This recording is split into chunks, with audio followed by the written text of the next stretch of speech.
सब ठीक रहा। फिर चौथे पाँचवें दिन से मेरी तबीयत ख़राब होने लग गई। आधी रात में डर लगता है, मुझे रोना आ रहा है, मुझे ठीक फील नहीं हो रहा। मैंने उल्टी की, मैं उठ ही नहीं पाई भाई। मैं वॉशरूम में गई, उल्टी की मैंने, मैं उठ ही नहीं पाई। फिर आया उनमें, अल्ट्रासाउंड करवाया भाई, कुछ भी नहीं आया उनमें। और वहाँ तक बोल दिया कि भाई अब तो मैं नहीं बच सकती, अब तो मैं मरने वाली हूँ भाई।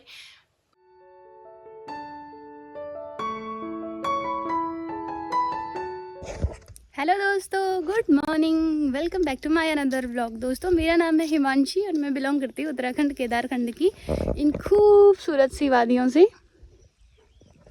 तो फिलहाल मेरी ब्लॉगिंग की शुरुआत हो रही है टिहरी चंद्रबदनी के एक छोटे से गांव त्याड़ गांव से। और अभी मैं आ रखी हूँ अपने किचन गार्डन में।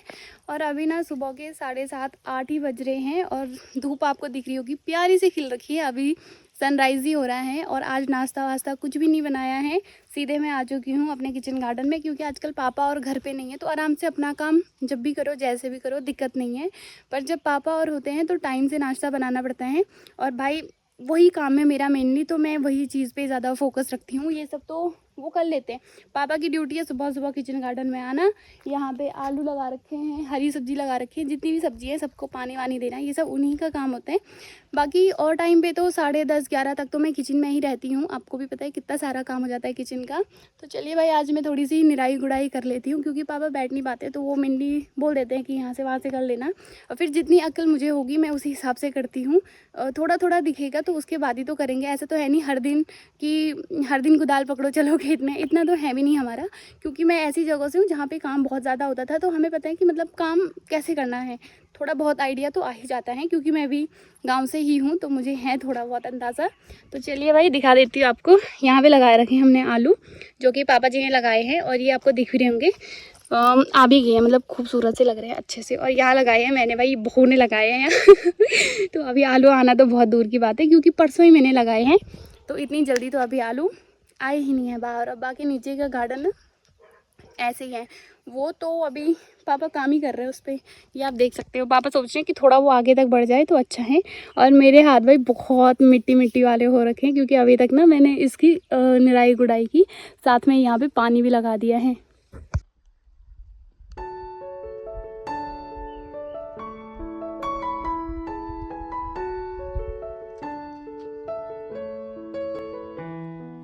यहाँ पे भी एक अमरूद का पेड़ था, तो वो पापा और ने काट दिया है। बोला कि उस पर बहुत ज़्यादा कीड़े हो रहे थे, तो इस वाले अमरूद की वजह से ये वाला अमरूद भी पूरा ख़राब हो रहा था।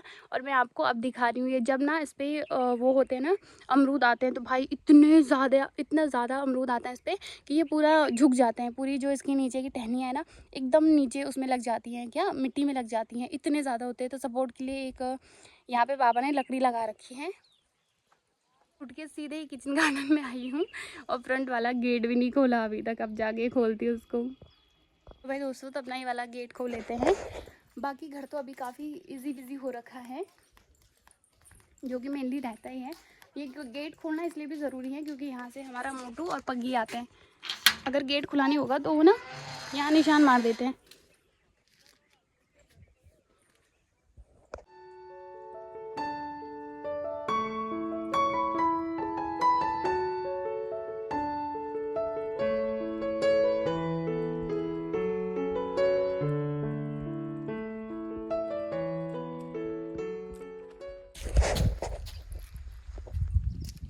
चलिए भाई दोस्तों, तो यहाँ पर काफ़ी टाइम से सोच रही थी कि मैं जो थोड़ा धनिया बचा हुआ है वो बो देती हूँ, पर पापा और मना कर देते धनिया बोने के लिए, कि चिड़ियाँ आती हैं और सारे धनिया ऐसे ही टहनी टहनी खा जाती हैं, उसको जमने ही नहीं देती हैं। बट इस टाइम देखती हूँ मैं कि थोड़ा तो बो देती हूँ। किनारे पे है ना, यहाँ पे थोड़ा सा जो जगह बची हुई है, यहाँ पे मैं बो देती हूँ ये धनिया, इतना सा बस, थोड़ा सा।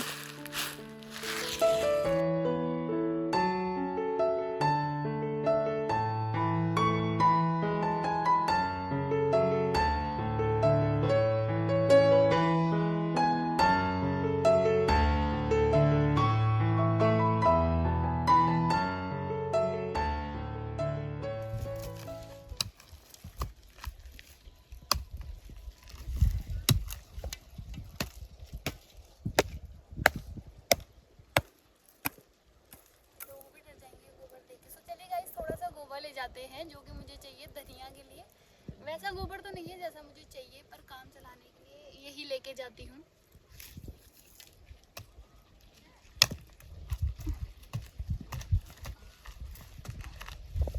चलिए भाई दोस्तों, यहाँ पर थोड़ा सा गोबर भी मैं लेके आ चुकी हूँ, क्योंकि धनिया के लिए ही चाहिए था, तो बस थोड़ा सा ही लाया है मैंने।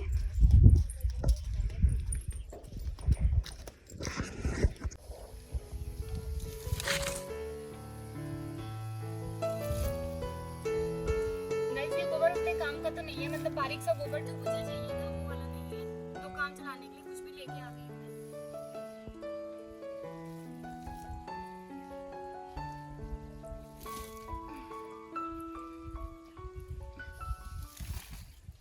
यहाँ पर आराम से धनिया वगैरह भी मैंने बो दिया है काफ़ी अच्छे तरीके से, और बस इतना ही बोया है, ज़्यादा नहीं बोया, क्योंकि यहाँ चिड़ियाँ आके सारा धनिया चुग जाती है, फिर कोई फ़ायदा ही नहीं है उसको रखने का। और जितना भी है उसमें मैंने लगा दिया है पानी, और इस चरखी से ना आराम से आप पानी पड़ता रहेगा इधर उधर आराम से ना। बस थोड़ा सा इसको इधर उधर खिसकाने की ज़रूरत है, और प्यार से चरखी घूम रही है। और पता है ये चरखी अभी घूमना शुरू हुई है, इससे पहले मैंने ना यहाँ और जगह लगा रखी थी तो बिल्कुल भी नहीं घूम रही थी।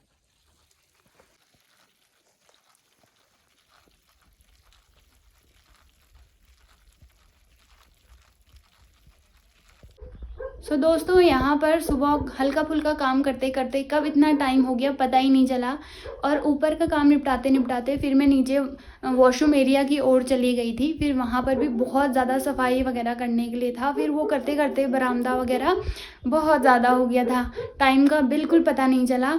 और अभी मैं नहा के आ रही हूँ, और समय पता कितना हो गया है, सीधे 5:30 हो गया है, और अभी भी मेरा काम पूरा नहीं हुआ है। मुझे दिन में हमने जो लंच किया था उसके बर्तन धोने हैं, क्योंकि मैंने तो लंच नहीं किया था, मैंने बस चाय पी थी, उसकी वजह से मैं किचन में ही नहीं गई थी। और ये जो बाल है ना, ये मुझे सुखाने पड़ेंगे, और 1 साल से मेरे पास हेयर ड्रायर पड़ा हुआ है और मैं उसको बिल्कुल यूज़ नहीं कर रही हूँ। वो मुझे मेरे देवर जी ने गिफ्ट करा था, पता नहीं मैंने चाबी कहाँ रख दी, क्योंकि तबीयत सही नहीं है और ऐसे में गीले बाल रखना ठीक नहीं होता है। तो अब मेरे पास है तो चलो मैंने कहा यूज़ कर लेती हूँ, इसी बहाने थोड़ा यूज़ में भी आ जाएगा वो।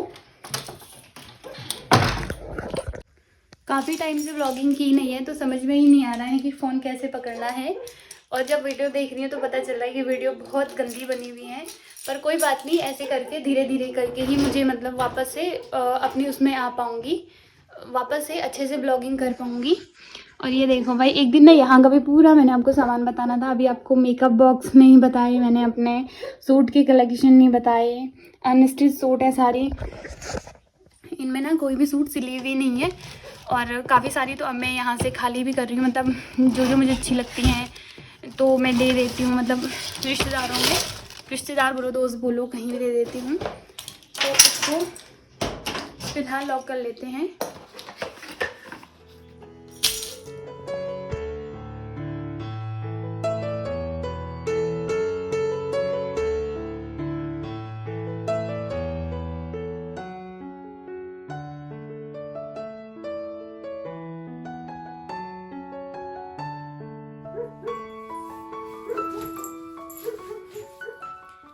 हाय गाइस, तो चलिए भाई अपना व्लॉग शुरू करते हैं। तो अब मैं आपको बताती हूँ पूरी स्टोरी कि मेरे साथ इतना बुरा होना कब से शुरू हुआ और मैंने कहाँ से फील करी चीज़ें। तो इसके लिए सबसे चलते हैं हम हमारी शादी की ओर। जब मेरी शादी हुई थी उसके बाद सब कुछ अच्छा चल रहा था, लेकिन बीच बीच में इनके जाने के बाद मुझे काफ़ी टाइम मतलब बुरे सपने से आने लगे। यूजुअली मुझे सपने नहीं आते हैं, और जब आएंगे भी तो मुझे कभी याद भी नहीं रहते हैं, और फिर मुझे गंदे गंदे मतलब बहुत बुरे से भयानक सपने आने लगे। पर फिर मम्मी ने बोला कि अपने तकिए के नीचे हनुमान चालीसा रखा कर, और सोते टाइम हमेशा ही हनुमान चालीसा पढ़ा कर। और मैं यही सब करती थी, और कुछ दिनों मतलब इससे काफ़ी मुझे अच्छा लगने लगा और पॉजिटिविटी आई। वैसे मैं इन चीज़ों में नहीं मानती हूँ, मैं बस 2 चीज़ें मानती हूँ, एक होती है पॉजिटिव शक्ति, एक होती है नेगेटिव की, जिसको हम कहते हैं कि हाँ ये बुरी चीज़ें हैं, नज़र हैं, या जब ग्रह कमज़ोर होते हैं तो हमारे ऊपर कुछ भी हावी हो जाता है। एक मैं उस वे में मानती हूँ और दूसरा मैं भगवान जी में मानती हूँ, क्योंकि जहाँ अच्छा होता है वहाँ बुरा थोड़ा ज़रूर होता है। और इसी के चलते जैसे कि हम पहाड़ों से हैं, तो भाई यहाँ हमारे सामने पे, हमारी आंखों के सामने पे बचपन से अभी तक मैंने बहुत सारे ऐसे केसेस सुने हैं कि मैं इस चीज़ से मुंह नहीं मोड़ सकती हूँ कि भाई हमारे यहाँ छल छुल जैसा नहीं होता, देवता या नज़र हमारे यहाँ नहीं होता है। मैं अपने मन से कितना भी बोलूँ कि नहीं होता है, पर मेरा दिल कभी ये नहीं मान सकता है। और आप लोग भी समझते होंगे इस चीज़ को। तो शादी के बाद मुझे गंदे से सपने आने लगे और मैंने एक दिन व्लॉग बनाया था इस चीज़ का, मैंने एक दिन व्लॉग भी बनाया था। हालांकि मेरी बिल्कुल हिम्मत नहीं हुई उस व्लॉग को पोस्ट करने की, अभी भी वो व्लॉग मेरे फ़ोन में है। और अगर ऐसी चीज़ें मेरे साथ होती रही तो मैं ज़रूर पोस्ट करूँगी, क्योंकि ऐसी इकलौती मैं नहीं हूँ जो जिसके साथ ये हो रहा है। मैंने काफ़ी लोगों से डिस्कस करा है और उन्होंने बोला कि शादी के बाद या फिर शादी के टाइम पे ये चीज़ें बहुत कॉमन होती है और वो लोग भी इन चीज़ों से सफ़र कर रहे हैं। तो मुझे नहीं पता कि मुझे ये चीज़ यहाँ पे शेयर करनी चाहिए या नहीं करनी चाहिए, पर काफ़ी टाइम हो चुका है। और एज अ फैमिली, क्योंकि आप लोग भी मेरे बारे में बहुत अच्छा सोचते हो और मुझे अच्छी चीज़ें बताते रहते हो, इसलिए मैं चाहती हूँ कि चलो मैं आप लोगों के साथ भी शेयर करूँ ये चीज़ें। तो भाई उसके बाद ऐसा होने लगा, मैंने एक दिन ब्लॉग भी बनाया था, फिर मैं गई थी अपने मायके। और नज़र वाला तो तब आया कि मैं पहले बहुत अच्छी थी पढ़ाई में, हर चीज़ में काफ़ी अच्छी थी, लेकिन धीरे धीरे करके मुझे पता नहीं क्या होने लगा और मैं काफ़ी चिड़चिड़ी भी रहने लगी। और यहाँ आते आते मेरी फिर वो डिसीज़न मेकिंग की जो क्षमता होती है कि भाई हम कोई भी चीज़ बहुत अच्छे से डिसाइड करते हैं, बहुत अच्छे से सोचते हैं, मेरे अंदर से वो सारी चीज़ें ख़त्म होने लगी। और फिर मैंने सोचा कि क्या पता मैं अकेले रहती हूँ इस वजह से ऐसा हो रहा होगा, लेकिन ये ऐसा नहीं था। हम एक बार एक पंडित जी के पास गए, जहाँ पर उन्होंने मुझे बताया कि इस पर तो नज़र लगी हुई है। आप लोग भी जाते होंगे, चलो कुछ नहीं तो मतलब कुंडली वगैरह दिखाने तो जाते रहते हैं हम लोग। तो फिर उन्होंने बोला कि इस पर नज़र लगी हुई है, पर मैं पंडित जी की इस बात पे बिल्कुल भी भरोसा नहीं करना चाह रही थी। और मैं क्यों करती ना, क्योंकि ऐसा मैं मानती ही नहीं थी। तो मैंने ऐसे हंस के बोला उनको, मैंने कहा पंडित जी, मैंने कहा ऐसा कुछ नहीं होता है, आप और बताओ। तो उन्होंने कहा कि फिर उनको ऐसा लगा कि मैं मजाक उड़ा रही हूँ उनका, तो उन्होंने मुझे सीधे बोला कि उनको नहीं पता कि मेरी शादी कहाँ हो रही है। तो उन्होंने सब कुछ बताया मेरे बारे में, ये वो सो ऐसा वैसा। फिर भी मैंने सोचा कि चलो ऐसी भी विद्या होती है कि जिससे सब कुछ हम जान सकते हैं दूसरे के बारे में। मैंने फिर भी इतना डीप नहीं सोचा। तो फिर उन्होंने मुझे धागा दिया और ताबीज़ जिसको बोलते हैं, वो मैं फ़ोटो भी लगा रही हूँ और पिछली वीडियोस में आपने मेरे गले में देखा भी होगा। तो उन्होंने मुझे वो ताबीज़ दिया और उन्होंने बोला कि अगर नज़र नहीं होगी तो ये धागा रहेगा, तेरे पास रहेगा, पर नज़र होगी तो तू खुद देखना, तू इसको गांठ भी मार ले, इसको जला भी दे, तू सब कुछ कर ले, पर ये धागा तेरे गले से खुद ब खुद निकलेगा। और मैं बहुत आश्चर्यचकित हो गई तब कि जब ऐसा रियल में हुआ, ऐसा रियल में हुआ। और उन्होंने इसके साथ साथ मुझे बहुत बातें बताई हैं। पर ठीक है, मैंने भगवान जी का नाम लिया और मैंने सोचा कि ऐसा कुछ नहीं होगा। बट जब मैं ससुराल से यहाँ आने वाली थी ना, तो मैंने एक चीज़ नोट करी खुद में कि भाई मैं बहुत मतलब अपनी मम्मी के साथ में बहुत लड़ झगड़ रही हूँ अपने पति से मेरी, जबकि वो लड़का बहुत समझदार है, मेरा पति समझदार आदमी है। और ऐसा नहीं है कि मैं उसके साथ लड़ाई करती हूँ, पर चीज़ें ऐसे बनने लगी कि हमारी एकदम से बहुत ज़्यादा लड़ाई होने लगी। और फिर मैं घर पे भी बहुत चिड़चिड़ी रहने लगी। और फिर उसके बाद मेरी तबीयत, मैंने ससुराल आना था, मेरी तबीयत इतनी ज़्यादा ख़राब हो गई। मेरी कभी तबीयत ख़राब नहीं होती, हल्का सा जुकाम बुखार होता है और बुखार आएगा तो बस एक दिन ही बेड रेस्ट करती हूँ मैं, उसके बाद मैं अपने आप ठीक हो जाती हूँ। ठीक है, मेरी इम्यूनिटी सिस्टम काफ़ी बढ़िया है। तो जब मैं बीमार हुई ना, मैं एकदम से मतलब ये मान के चलो एक हफ्ता नहीं, पूरे 1 महीने तक उस बीमारी में रही। इतना कोई नहीं होता भाई बीमार। और मेरी मम्मी ने क्या नहीं करा उस टाइम पे, हर एक चीज़ देखी, हमने हर हॉस्पिटल दिखाया, सब कुछ करा, रिपोर्ट्स नेगेटिव, रिपोर्ट्स में कुछ भी नहीं आया। मैं इतनी बीमार हो गई थी कि मेरे को हॉस्पिटल मतलब वॉशरूम जाने के लिए भी मेरी मम्मी को बोलना पड़ रहा था, मेरी बुआ को, मतलब लोग थे उनको बोलना पड़ रहा था मुझे। वीडियो तो कहाँ से ही बनानी थी। उसके बाद मेरे मन में ऐसी चीज़ें आने लगी कि मुझे वीडियो नहीं बनानी है। मतलब क्यों नहीं बनानी थी ना मुझे, क्योंकि भाई मेरी तो पेमेंट भी आ रही थी ना, मेरी तो पेमेंट भी आ रही है। और कौन बेवकूफ़ होगा कि जिसकी पेमेंट आने के बाद भी, वीडियो अच्छी चलने के बाद भी वो सोचेगा कि मुझे नहीं बनानी है। तो इन्हीं चीज़ों को ना मैं नेगेटिव वाइब मानती हूँ, नेगेटिव वेव्स मानती हूँ कि यही नकारात्मकता होती हैं जो हमें कुछ पॉजिटिव चीज़ें करने से रोकती हैं। तो ये थॉट्स आने लगे तो मेरी मम्मी मुझे बहुत डांटने लगी कि तू पागल है क्या, तेरी पेमेंट आ रही है, सब कुछ अच्छा है, तू क्यों अपने पति से लड़ाई कर रही है हर बात पे, तो इतनी चिड़चिड़ी क्यों है, क्या हो गया तुझे।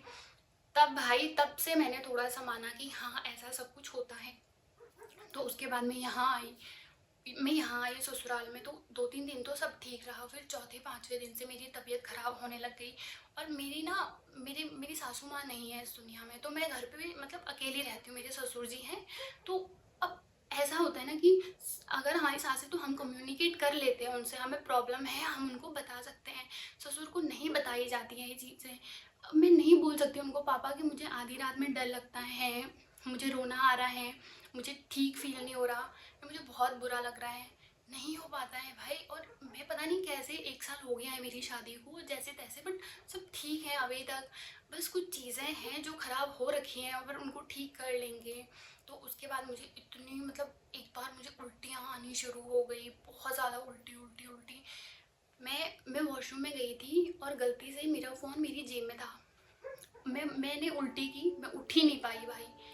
मैं वॉशरूम में गई, उल्टी की मैं उठ ही नहीं पाई। फिर मैंने पापा को फ़ोन करा, पापा मेरी तबीयत ख़राब हो गई। पापा आए नीचे, उन्होंने मुझे उठाया, बाहर पे लाए, और मैं बाहर पे बाथरूम के बाहर पे मैं पूरी लेट गई। मेरे 4-5 दिन तक ऐसे ही चलता रहा। रातों रात हमने गाड़ी बुक की, हम हॉस्पिटल गए, रिपोर्ट्स नेगेटिव आई, मतलब कुछ भी नहीं आया उनमें। अल्ट्रासाउंड करवाया भाई, कुछ भी नहीं आया उनमें। और फिर एकदम से ठीक हो जा रही है, फिर एकदम से ऐसी नौबत आ रही है कि सीधे हॉस्पिटल ले जाने वाली। एक दिन तो मैंने इसी कमरे में, और अपने ही कमरे में, मेरे पे इतनी हिम्मत नहीं आई कि मैं बाहर जा पाऊँ। अंदर ही में उल्टी आ गई मुझे, बहुत ज़्यादा वॉमिटिंग कर ली मैंने। मैं उसी में लेट गई। फिर मेरे को सौरभ का भी वीडियो कॉल आया था। मैं तो उसको इतना तक बोल दिया कि भाई अब तो मैं नहीं बच सकती, अब तो मैं मरने वाली हूँ भाई। मुझे उसके ऊपर से उसके एग्ज़ाम वगैरह चल रहे, मेरे को पता था उसको नहीं बतानी है चीज़ें, पर बिल्कुल भी सहन नहीं कर पा रही थी मैं। ये सब चल रहा था मेरी लाइफ में। और अभी में मतलब थोड़ा तो सही है, पर मुझे नहीं समझ में आ रहा कि कब तक पूरा ठीक होगा, कब तक नहीं होगा।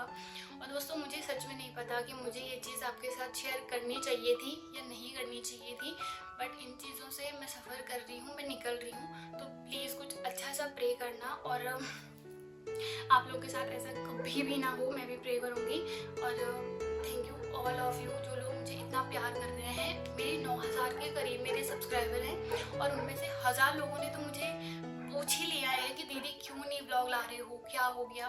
तो इन लोगों को मतलब इन लोगों के जब मैं कमेंट पढ़ रही हूँ ना, मुझे कभी ऐसा नहीं लगता है कि मैं कमेंट पढ़ रही हूँ या मैं मैसेजेस पढ़ रही हूँ। मुझे हमेशा ऐसा फील होता है कि मैं वो कर रही हूँ, अपनी फैमिली मेम्बर से बात कर रही हूँ। इस टाइप का मुझे बहुत अच्छा लगता है, बहुत करीबी लगता है। और पूरे 3 महीने से ज़्यादा हो रहा है और मेरे व्लॉग ही नहीं आ रहे हैं। पता नहीं क्या सा हो रहा है, आगे कैसा रहेगा, कुछ समझ में नहीं आ रहा है।